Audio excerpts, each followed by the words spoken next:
नमस्कार सुंदराईंनो, मी आहे तुमच्यासोबत आणि तुम्ही पाहत आहात डिझायर्ड ब्युटिफुल गर्भसंस्कार.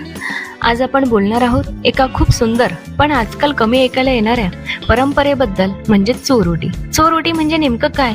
तर आपल्या भारतीय संस्कृतीत गरोदरपण फक्त एक शारीरिक अवस्था नसून ती एक पवित्र आणि आनंदाची सुरुवात मानली जाते. पहिल्या 3 महिन्यापर्यंत सहसा ही गोड बातमी फार कमी लोकांना सांगितली जाते, कारण या काळात बाळाचे महत्त्वाचे अवयव तयार होत असतात आणि मिस कॅरेजचा धोका तुलनेने जास्त असतो.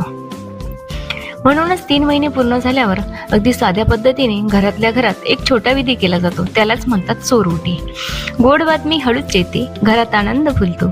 3 महिने जपून ठेवलेले आज प्रेमाने उलगडतं. चोरोटी का म्हणतात?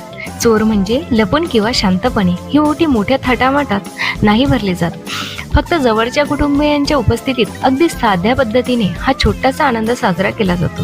म्हणजेच ही बातमी आता सुरक्षित आहे, पण अजूनही मोठ्या प्रमाणावर जाहीर केली जात नाही, म्हणून चोरोटी.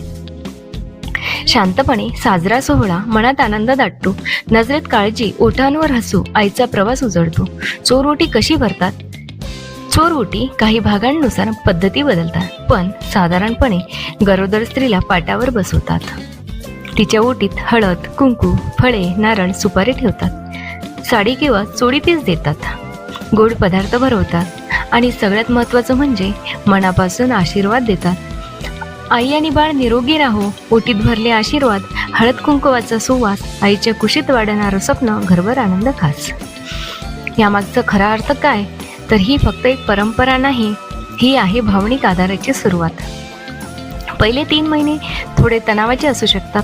शारीरिक बदल, उलट्या, थकवा, अशा वेळी कुटुंबांचा हा छोटासा आधार आईसाठी खूप महत्त्वाचा आणि मोठा असतो. ही चोरोटी म्हणजे आम्ही तुझ्यासोबत आहोत, असं आपण तिला सांगतो. आईच्या डोळ्यात आशा नवी, मनात धैर्य दाटते. कुटुंबाच्या या प्रेमामुळे प्रत्येक भीती हळूच पडते. आजच्या काळात चोरोटी करावी का, हा पूर्णपणे तुमचा वैयक्तिक निर्णय आहे. आजकाल डॉक्टर 12 आठवड्यांच्या स्कॅननंतर सुरक्षित वाटल्यावर बातमी शेअर करण्याचा सल्ला देतात. पण परंपरा जपायची की नाही हे प्रत्येक कुटुंबाने ठरवायचं असतं. महत्त्वाचं काय? आई आणि बाळ दोघेही सुरक्षित आणि आनंदी असणं हे सर्वात महत्त्वाचं. परंपरा असो वा नसो, भावना मात्र खरी. आई बाळ सुखी राहो हीच प्रार्थना सारी.